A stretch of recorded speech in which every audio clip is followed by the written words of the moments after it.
The GRUNCH of Giants by R Buckminster Fuller. Foreword intro. It's the chapter before chapter 1. So this is going to be a 5-part series about the GRUNCH of Giants. GRUNCH is an acronym for Gross Universe Cash Heist. This book was published in 1983, and that's important to keep in mind because as we go through some of this material, it's going to sound like present day, but this is nearly 40 years old now. Well, actually 33 years old as of 2016. So this video are the notes I took from the forward intro. I can't narrate it. I don't have the rights to the book.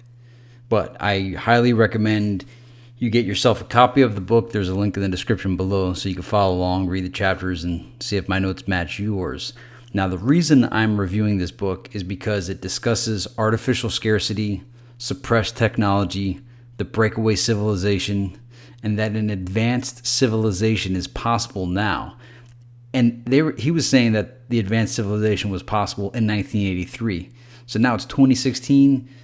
We should already have the world that he had envisioned.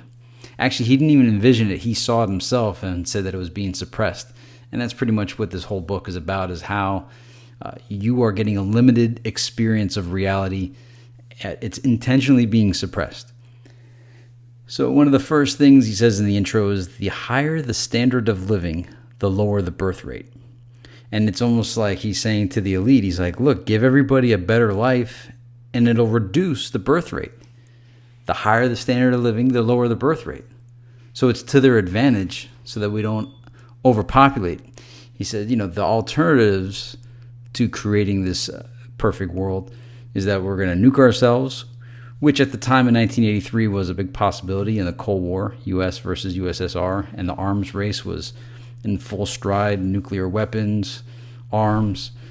And then the other alternative was that they would overpopulate or exceed the carrying capacity, able to sustain with the current methods of agricultural production. Actually, more on the distribution methods, even though he does imply that there's much more efficient ways to create and distribute food, but they're not revealed.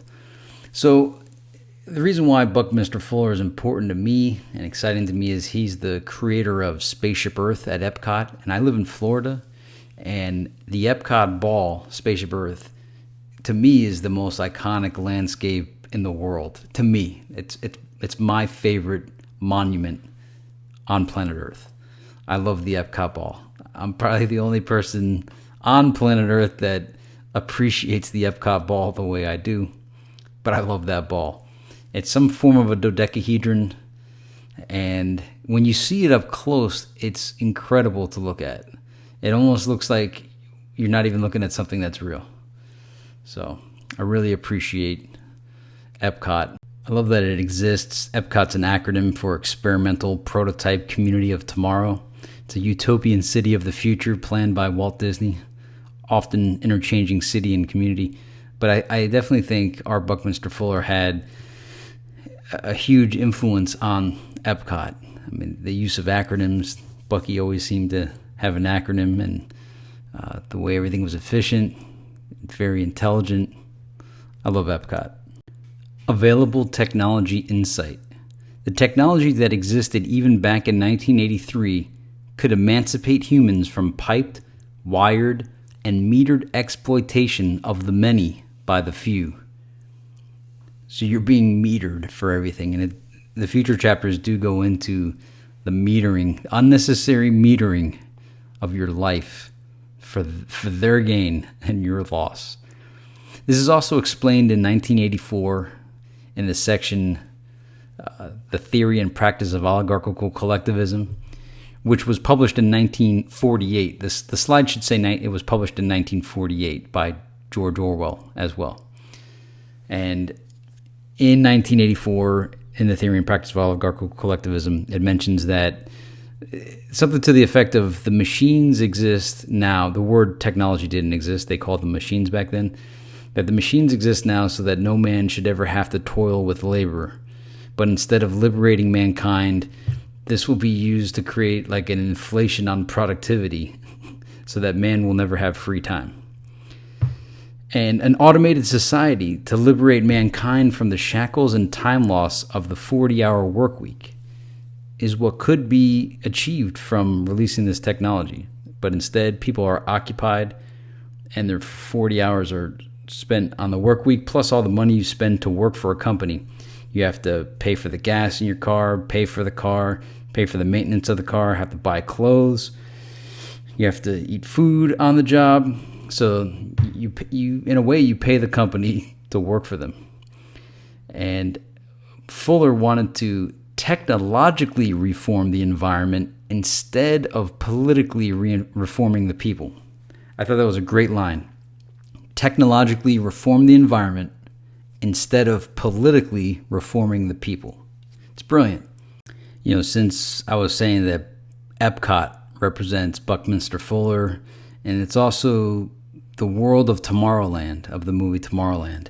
And the world of Tomorrowland and EPCOT was the world I thought I would be living in by the time I was 37, of which I am now. It's the world idea that I've always embraced, and I'm so disappointed that we don't have it. I am so ready to be a member of Tomorrowland, of EPCOT, in that mindset. That for whatever the reason, people enjoy artificial scarcity, beating the Joneses, trying to outdo each other, one-upping each other, having homeless people when they don't need to really exist because everybody could have. I'm ready for the land of tomorrow, world of tomorrow, EPCOT. Yeah, I'm ready for that. Living-re. That's a word I believe Buckminster Fuller made up as his response to weaponry. So instead of using all of our engineers to develop weaponry, he says, why don't we use our engineers to develop living-re? And instead of items that kill people, items that live people, right? So this section outlines his inventions and innovations and how those that tried to turn a profit with his ideas failed and why they failed. It explains how the countries, all being against each other, all trying to control and own all of the natural resources, is counterproductive to the advancement of mankind. The resources have always been present.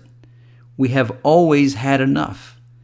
What's changed is that we have increased our know-how. And this term know-how is used throughout the book because it's the know-how that has created the technology. The know-how is what has increased our productivity and the ability to produce more. And he says that the know-how is suppressed. There are some people that have the know-how and they don't share it with the rest of mankind, and they hide it and charge you forever and ever for their access to the know-how. Even if they didn't themselves invent the know-how, they monopolize the know-how or utilize the know-how. So the know-how is the key. The resources have always been here. We've always had enough. We have increased our know-how, but it hasn't been shared. This know-how, if it was shared, would open the whole world up to a substantially, exponentially higher standard of living. So we have a lot of new inventions, yet we still haven't emancipated mankind. All of the new technology, but has your work week shortened? Have you gained any more spare time? Fuller's concepts and inventions: living-re, tense-gritty, the Dymaxion house, the one-piece 250-pound bathroom, synergetics, Dymaxion world map, world game, trends and transformation charts, the Dymaxion Omni Transport, geodesic domes, octet truss, the fog gun, compact odorless toilet equipment, carbon blocks inserted copper disc brakes, Bunsen burner melted water-cooled centrifuge, hanging bookshelves and other furniture, modeling of all geometric developments of energetic synergetic geometry, twin-hole rowing and sailing devices, and triangular geodesic framing of ocean sailing hulls. There are descriptions of each of these inventions in the chapter. If you're wondering why Buckminster Fuller is not more famous, I think what happened was some group tried to take one of his ideas and commercialize it, and they invested a lot of money, and I think they did not get the return on their investment, and that's when I think things probably didn't go so good for Fuller.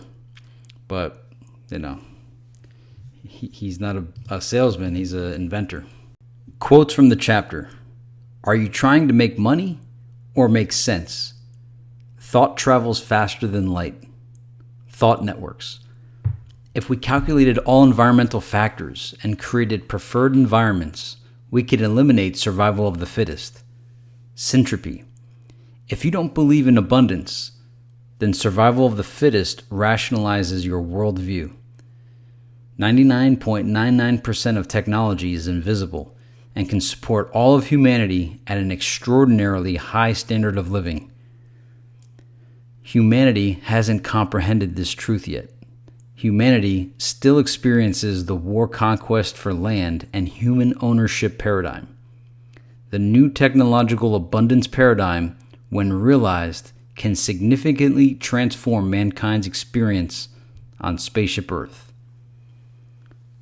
So, another part to keep in mind here is when he says that the majority of technology is invisible, and he's talking about, electromagnetics, all the different radio waves, X-rays, ultraviolets, microwaves, the internet, electricity, microscopic organisms, the molecular world, nanotechnology. All of this stuff is invisible and controls everything, but nearly everybody doesn't know how any of this stuff works. And that's the know-how. The know-how is not shared. And that's the invisible world the majority of us don't even know is there. And all those things I listed, there's a bunch of others that I'm not even aware of. And that's also part of the invisible world. Takeaways from this chapter. Your reality is intentionally being limited. The know-how is being suppressed. You could have the lifestyle of a billionaire, but they don't want you to have it. Demand the future tech. Get a copy of the book below. I will be reviewing all 4 chapters on this channel. You can follow along, subscribe if you're not subscribed, but we will go through these, because if you try reading this book, the language is on a real high level. Not saying that you don't have that reading comprehension, but in the event that you don't, that's why I'm here to help you out. And obviously take away artificial scarcity, suppressed technology. That's why I love this book. It hits on nearly all of my political agenda, all in one book. And this book is only 88 pages long. So we're not talking about a gigantic book. It's a short book. So I ask you to join in with me through this series, this 5-part series. This is part 1 of 5.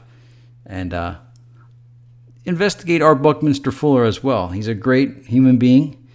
He contributed so much to planet Earth. So here's to Bucky and EPCOT and Spaceship Earth. May the Force be with you.